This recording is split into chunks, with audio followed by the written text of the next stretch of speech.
Welcome back to the Black in Real Life podcast. I'm Anuli at Canaboo.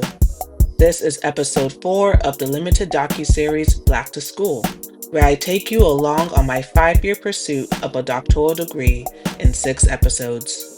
In this episode, I share my reflections on methodology, ethnographic research, and doing this thing that anthropologists call fieldwork, while living in the American South as a Black woman studying Black life. The 5 individual thought diary segments that you will hear in today's program were originally recorded between January 2023 through May 2023. I want to note that while you will hear some of my reflections, this episode in no way represents the sum or totality of my fieldwork experience. Y'all are just getting a taste, but it's a lot more than anyone told me going in. Okay, bye. It's New Year. It's 2023, and I feel good and optimistic about the work that I'm doing, the work that I will do to continue this project. And I think I just wanted to capture this because right now it's the morning, and I'm drinking some green tea with a little lemon and honey. And I'm reading a book, The Black Experience in Design, Identity, Expression, and Reflection. And as I reflect, I think about this project in the way that I do study social media content creators, specifically social media influencers, people whose full-time jobs or the labor that they spend the majority of their time doing is to create content on the internet and get paid to do so, whether by platforms or by brands or partners, etc. And a lot of people would assume that I would be very interested in technology and, digital media news, digital research, or studies in the digital humanities. And yes, I am, but I really do see this work as not only part of the scholarship on the digital age, but really just our scholarship on labor and the evolution of labor and our evolution of art and creativity. So I personally, just in my own human journey to the self, I really am inspired by artists and designers and illustrators, people who work in creative industries, because these people I study are also creatives. So I'm finding a lot more inspiration at the moment and for the past several months from the fine arts, folk arts in particular, actually, folk art, writings and Black artists and Black people who think about art specifically. So when I moved to Atlanta, I finally had the space I haven't had, honestly, in my adult life, to physical space and also just emotional space to reconnect with my inner child. And my inner child is an artist. I've always been a creative kid. I used to do a lot of DIY projects. I mean, I'm still very much that person, but it's not something that people, when you say, oh, describe Anuli, you would be like, oh, she's an artist. But I am. And I lost that. And now my inner child, now that I'm in this new space, she's like, hey, okay, you don't have an excuse, I'm here. Okay, so stop ignoring me. So for the first time in 10 years, I started painting again. I have 2 canvases in my apartment that I painted. I'm very proud of them. But do I post them? Do I share them? No, not on the internet. Right now, my art is for me because it just feels good to do. It was an outlet of just to do it and an expression. And the first canvas I painted over a piece I did 10 years ago when I was 22 and I had just graduated from college and I moved to Chicago and I needed to decorate my apartment. So I made this piece and it's lovely, it's cute. It was pink and blue and silver and it was very feminine and girly, but it had these words on it and it said, hustle while you wait, because I was definitely in my girl boss bag then, got my first corporate job, got my first little grown girl, city girl apartment. And that hustle while you wait quote came from Thomas Jefferson. It's an excerpt of a longer quote, good things come to those who hustle while they wait. I think he was using masculine pronouns, though, like the man or he who hustles while he waits. So I've taken that canvas from Chicago to New York unchanged. I moved to Atlanta and I'm just like, I just do not dream of labor, the hustle mentality, that's out. And what is in is ease and rest, which is funny because ultimately what I study for what I'm studying for this dissertation project is labor and an evolution of labor, but I do not wish to labor, and that speaks to this larger evolution and rejection. I have the windows open. Ooh, the sounds of Decatur. I have the windows open. Anyway, so what I am feeling is this larger rejection of hustle culture, and I am representing that even in my own approach to work. So the reason I wanted to capture this moment in particular is because that I moved to Atlanta, I painted over that old piece. At first, I just put like a strike through the hustle while you part, and then it just said wait. But then the pink, it was just off. It was just not fitting the vibe of my apartment.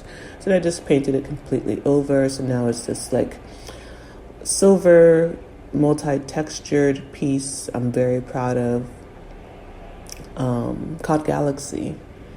And the piece, it is about the connections between the space and the sea, and how they're not as different as one might make them to be. So there's crystals and sands and these different painting techniques I use to create texture through this monochromatic silver piece. One might look at it and say it looks like a moon crater in a way, but it also, to me, what I think about how cool it is that it could look like a moon crater, but it could also look like coral reefs. I was inspired when I saw Black Panther and I thought about the space and sea from the different cultures we saw exhibited in that film. But I just love painting now, and I love these creative projects, and reading this book is just really like getting me jazzed about seeing my work. And my art side really, like my inner child really started just jumping for joy when I moved to Atlanta. And I've been doing a lot of arts things. I love going to vintage markets. There's great vintage down here. There's even one like literally like 5-minute drive away from me. I got a desk chair from there the other day, and I'm very happy. That desk chair has its own interesting history in that it was actually bought by Georgia State University, so it's like one of those chairs that you probably see in like a campus library. It totally looks like that. It's wood and leather, and it was bought by Georgia State in 1987. So I think it's kind of cool as I'm working on my dissertation that my desk chair is from a Georgia-based university and has like that history connected to it. So vintage shops, the museums, I've been going to different galleries and museums. I have a student membership to the High Museum, so I've been there several times because it just makes sense to get a membership. Because if you want to go to the museum like more than once, but like by the time you pay for admissions and parking, that's $25 right there. And the membership is like, for a student is like $52. So that already covers like 2 trips, and I've been there like more than a handful of times since I moved here. I'm actually even going there tomorrow. Been getting a lot of great inspiration from the different exhibits, like the Deanna Lawson exhibit, I just like going to the museums. I've been to different galleries in the area, like Echo Contemporary Art. I've been to Ment Atlanta, which is within this larger facility called Met. Just different places. And I'm enjoying that. I want to do more of that this year. I want to see more of the city. I want to connect with more people in the city, as far as not just creating like my own community for my own personal social life, but also just like, of course, my research, tapping into connecting with people more. I've been more in the research or Atlanta History Center, the Keenan Research Center, and I've been doing a lot of reading there. I still have a lot of things to go through there, but I'm happy with the progress. So I'll continue going to the History Center, but I'm going to prioritize the ethnographic part more now. But I still have a lot of books and things to read outside of the History Center, like this physical book that I own. I love buying books and not reading them, but I'm going to read them this year, I really promise. So this is a rambling note, but I just wanted to capture this because I feel like I'm in good spirits and I have things to do. I have a consultant client that I have to meet with this morning, so I'm going to prepare for that next. Love that for me.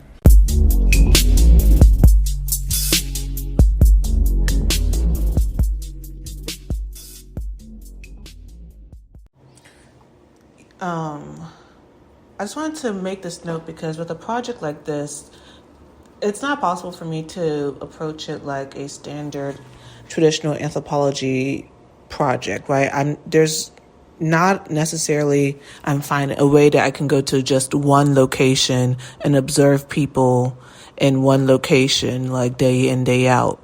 To some extent, the way anthropology is traditionally done is almost like a traditional 9-to-5 workplace. Like I clock in at this I go to this location and I leave this location, or I just live in this location, but I'm in one fixed place.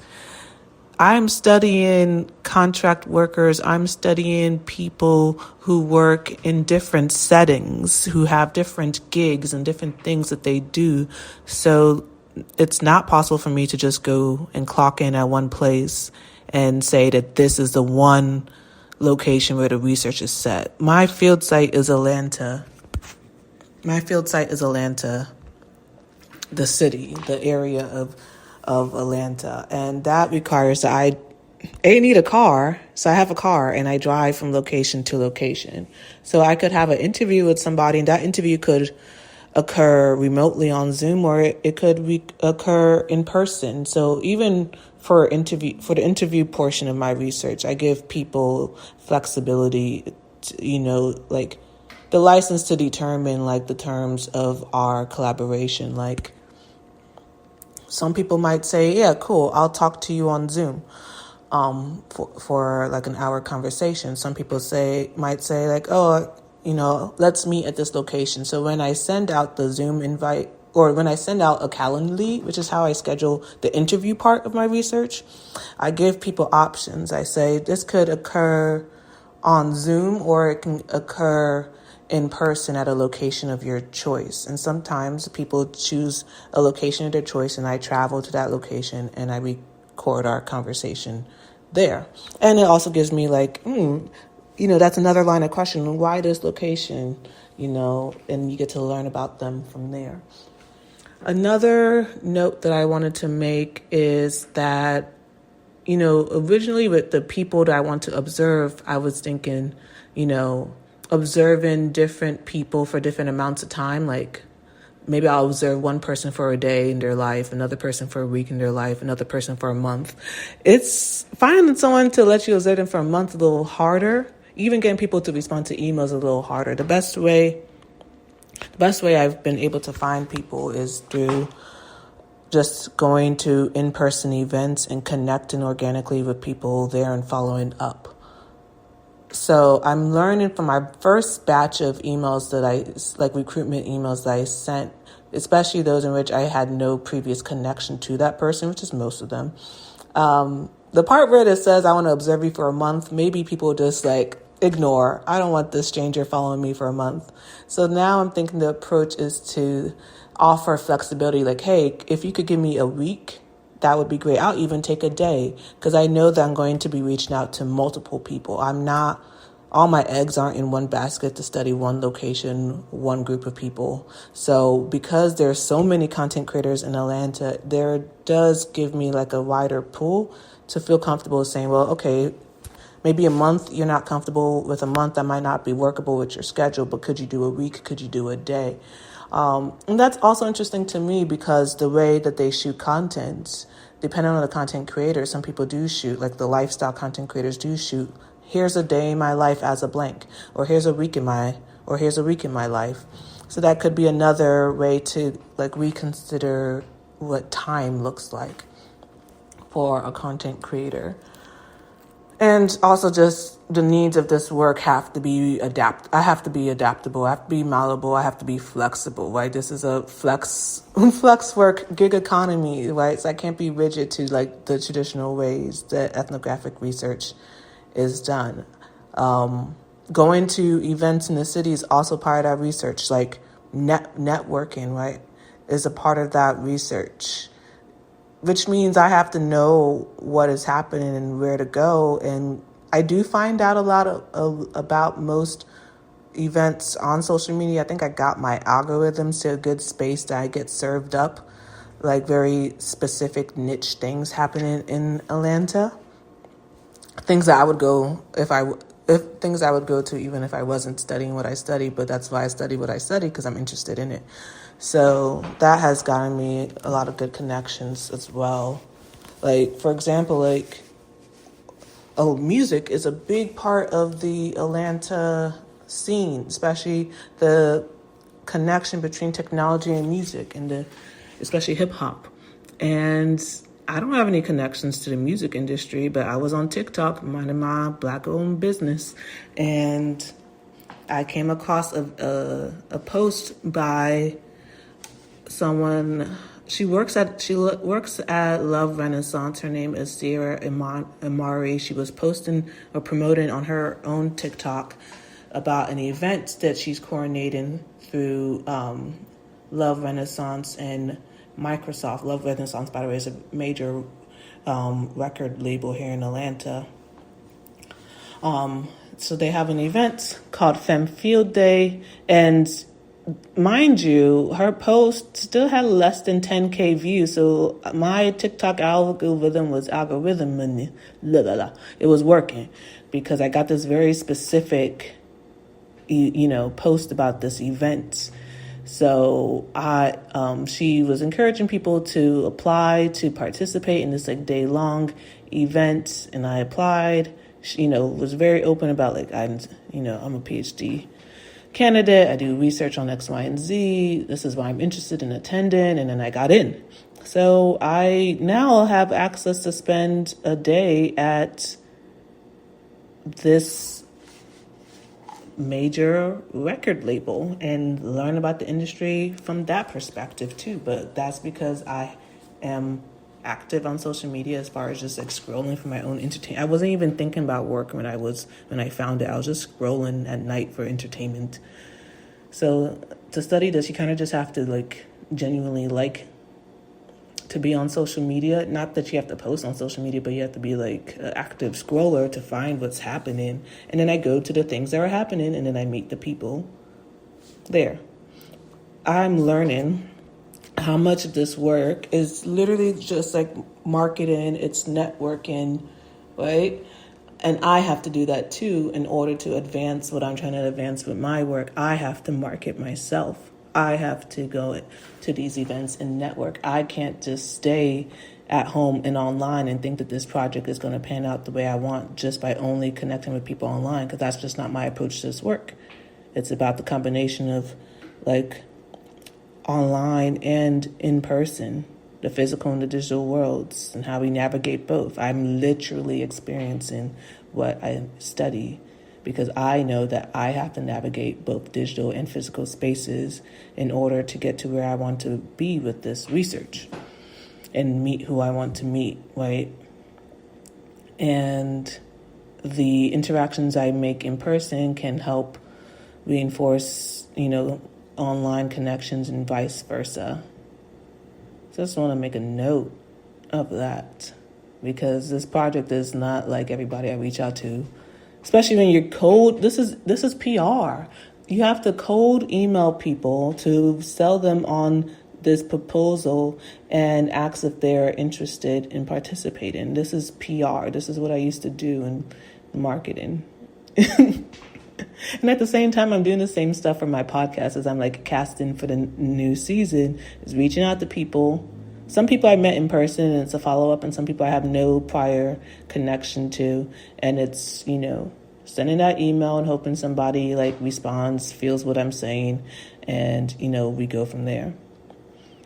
So this is really to show that like to do certain academic projects requires skills, more so requires skills from my previous life in corporate America. More than anything I've ever studied, my previous work experience is what's helping me with my dissertation. No offense to the scholars and stuff, but like me having citations and like reading about X, Y, and Z for the fieldwork portion, like even the methods class is not even helping. Like I took a methods class and could have been better. I'm gonna be real with you. The methods class could have been better, because you want to know how to do methodology in anthropology. Bring in somebody that works in PR. They're going to tell you how to reach out to candidates, how to sell your project, how to network, because this whole thing is really networking. Make it, finding ways for people to trust you enough to give you access to their lives. Even with like PR, you would have like consent forms, release forms, all these things. Same thing with the anthropology research through the IRB. I have, there's also consent forms and things like that. So this is definitely like making me think more about my experience working in PR as a better training ground than the past 3 years of coursework I had to take.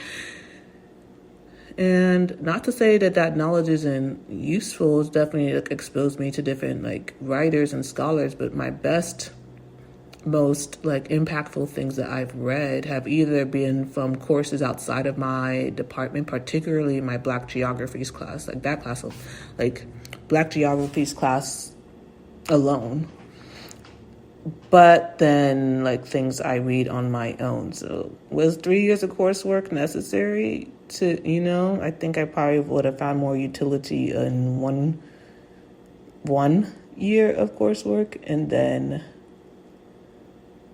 another year to just focus on comprehensive exams, because studying for comprehensive exams is also productive, because through those exams you kind of determine the projects, the spaces you want your work to live in. So 1 year for coursework, 1 year for exam prep would make more sense to me, and then go out and spend the 3 years in the field, because y'all make us squeeze in field work at the end, where it should be, 1 year coursework, 1 year comp prep and, examination, then 2 years coursework. Then 2 years field work, and then 1 year to write. But no, y'all make us squeeze in field work and writing in the last 2 years as if those aren't the most important parts of this whole process. So it just really don't make sense to me. And that, because y'all only pay for 5 years, but then you'll say, well, most people end up needing 6. So who's paying for that 6th year? Now I got to spend time applying for grants so I can eat and live to do this work. And you're asking me, why do I want this money? Why would I not? Why would I not? Like all these grants be like, how will this money benefit you? Because it will allow me to eat and pay for gas. Have you heard of inflation? I gotta beg For like, just see the merit of the work. Is the work something that is interesting and will advance the fields that the person wants to like participate in? Yes or no? Like, why I gotta explain why I want the money. You know why people want money. They need to live. If I wouldn't be applying if I didn't need it. Anyway, this is just a rant now. Just want to say that.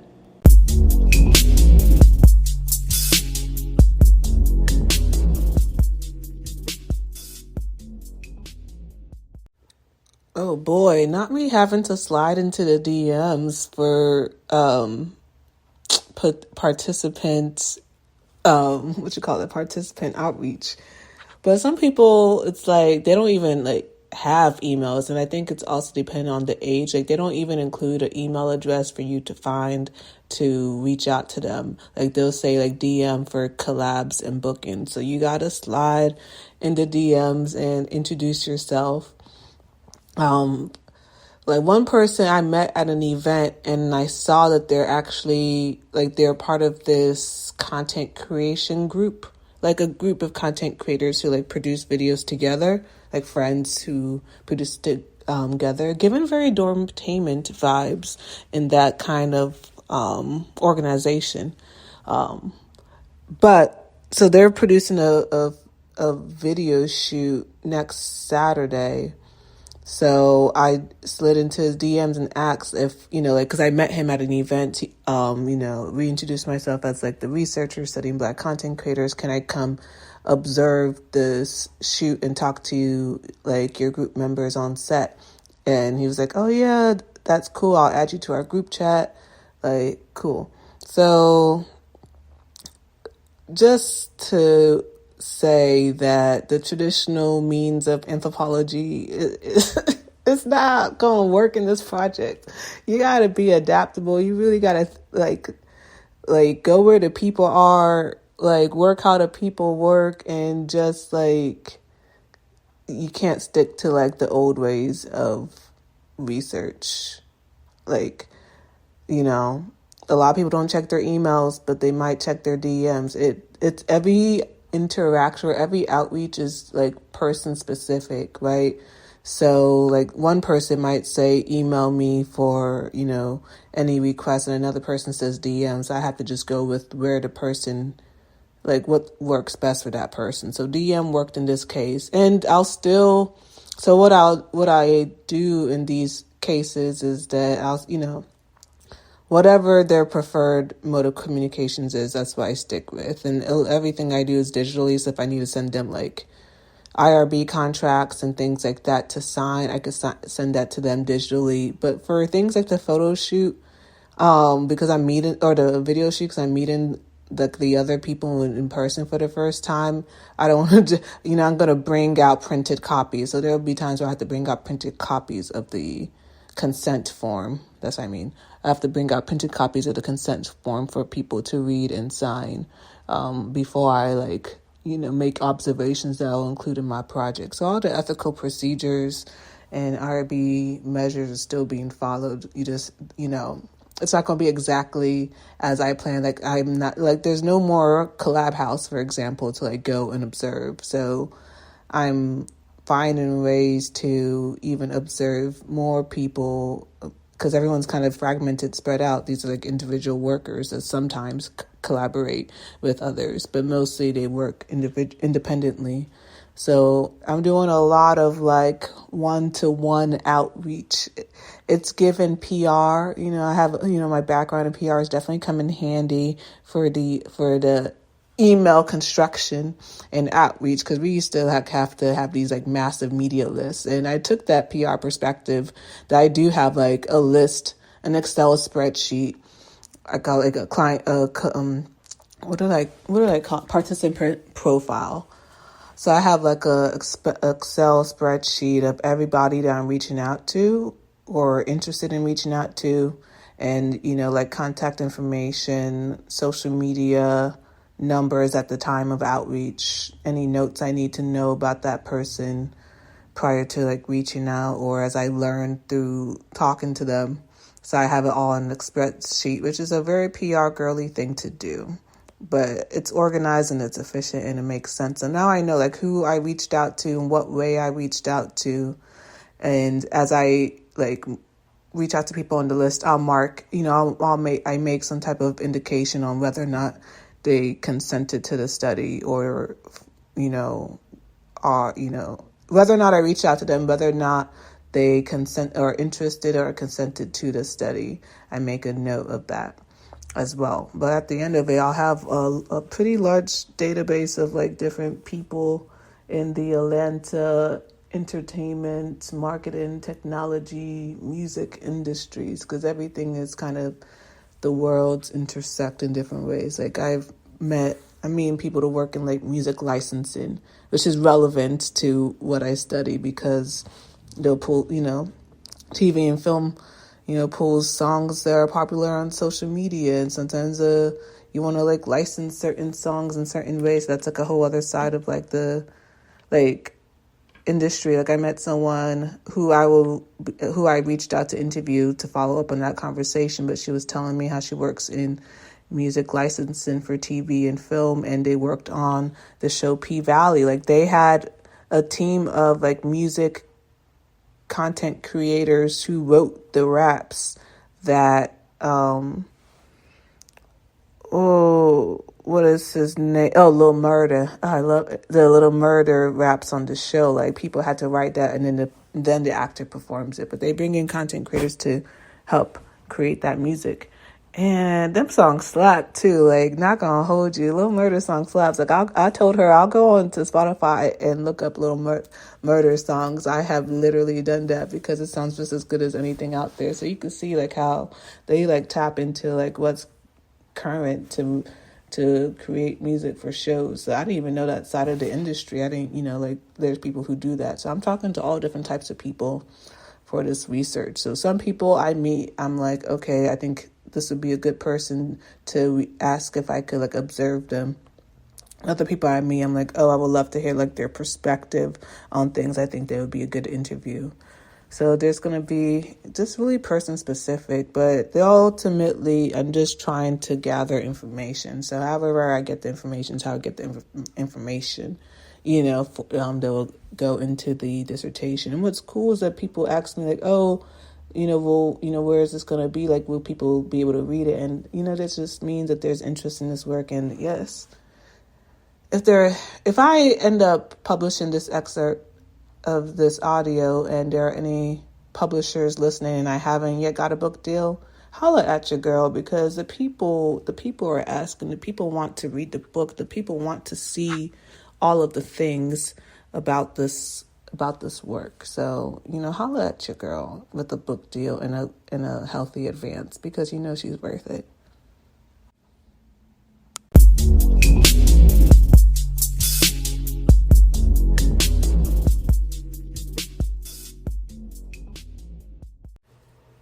This project is really going to like thrive based off of like old school networking and what the academics would call snowball sampling. I think the best way to reach people here or to make connections is through networking.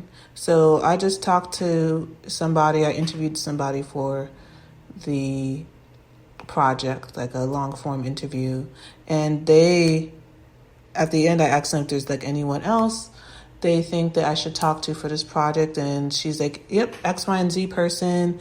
And all of a sudden I now have connections with like people, or she's going to make introductions to people who are just her friends but are major players in the city's like creative industry, like major players. And I met this person through a friend of theirs who I was interviewing. So it's really just one person will lead me to another person and just interview and just networking in that way is going to be, and going to events and meeting people that, I think would, provide great insight into the work I'm doing and into this like research subject, and person by person, there's not like the one physical place I have to go to do the anthropology. The anthropology happens in my everyday experiences interacting with people with intention for this project. But that is how I'm finding myself getting these great connections. Like, in fact, the person that it's like the word serendipitous comes up a lot, even came up in our conversation, but it has come up for me a lot since moving here. But one of the people that she mentioned, like, oh, I want to connect you with my girl. And she said the name of the person. I was like, I literally just yesterday typed that person, like 2 days ago, typed that person's name down because I learned about their work through some other rabbit hole of the internet or just rabbit hole of life. And I learned about their work and I was like, oh, let me look up that person because I would love to interview them for my project. And then that becomes the name of the person and she was like, oh, this is my friend. She's down. I was going to reach out to her and here she is. That's amazing. It's serendipitous, but it's through networking and having formed relationships with people in which they can feel like they trust you. And that is going to be a major theme in this project, and also just getting stuff down in the South. It's about relationships. I mean, that's how it is in most places, but particularly down here. It's about feeling like you're working with family, even to the way that if we had a conversation about like the way, like they just called Amir by the first name, like, oh, that's Andre, that's Dre. Because at first she said Dre, and I thought she, like Andre, and I thought she meant like Andre 3000. She's like, oh, we were both laughing, like, oh, she's talking about the mirror. Because the other places you would say like mirror this, mirror that. It's like, no, that's just Andre. Like, you know, they have a mirror named Keisha and they had a mirror named Dre. Like, that's just Black people. We all can.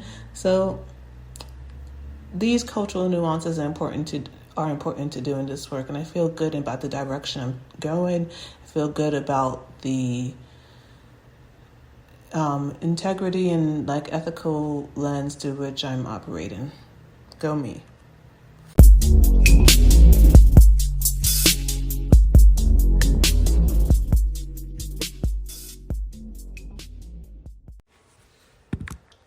This life that we live as contract workers is precarious. I mean, that's why they call it, it's a precarious labor, yes.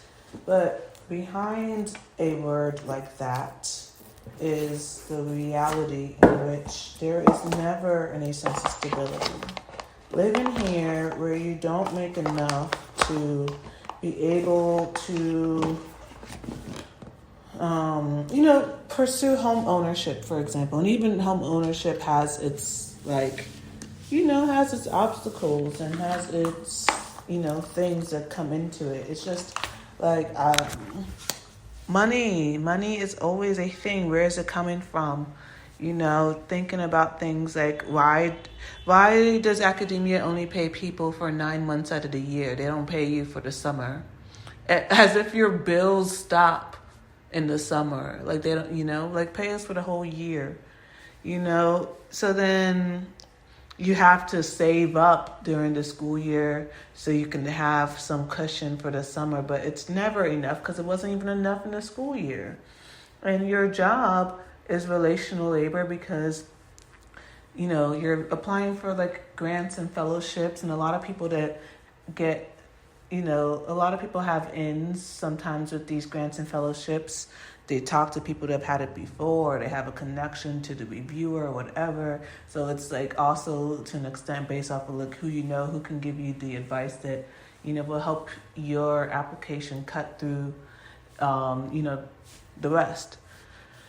And there's a lot of instability. Like, I would love nothing more than to just focus on my work and reading for my research and doing the research, but I'm also living the research as like a Black contract, creative contract worker here in Atlanta. Like, instability is part of life in many ways because, I thought, I just get to focus on the work, but I have all these things outside of that have nothing to do with my dissertation and everything to do with just existing as a human on this floating rock we call Earth. And I thought that I got through a tough first quarter of the year with different things that happened to me outside of this project. But now it's like, oh, now I got to figure out a place to live because the rent has increased to an extent that I can't afford to stay here. I barely could afford to live here to begin with. But it's the place that I was able to find, and it met different things, different needs I had at the time. Now needs have evolved and rent has increased. So I have to now plan a move in the middle of, I partly expected it. I was waiting for the lease renewal to come in and seeing how much they increased it by, and it's significant. We're talking about like 20% increase minimum, because it's a range minimum, and that's over $200. That's crazy. That makes a big difference in a person's life. For them, it's nothing. Like the people that run the management companies, they probably not living here, or if they weren't working for the management company, they probably wouldn't be able to afford to live here, right? Like no one can truly. A lot of people can't truly, but they have the audacity to make it like, oh, well, if you can't leave, well, tell us if you want to vacate. Yeah, duh. Have to vacate. It's so cold. Like they're not budging on it. Like $80 difference, for example, would make a difference for me. For them, it's nothing, but for me, it's everything, and they don't want to even negotiate anything. So I have to move, and I have to plan that. So I have to pause. I mean, I'm living to work, but as far as like the conscious, I'm working. I have to pause that as I now have to plan yet another move in less than a year. This time last year, I was apartment hunting for this place, and now I have to find another place. And yeah, instability. Hate to see it, hate to live it. So that gets in the way of the work. That gets, I'm trying to balance all of it, but let's be real here. As much as advisors and people are like, oh, focus on your writing and focus on this and just do what you can to get into the market. I got to live. I need somewhere to live.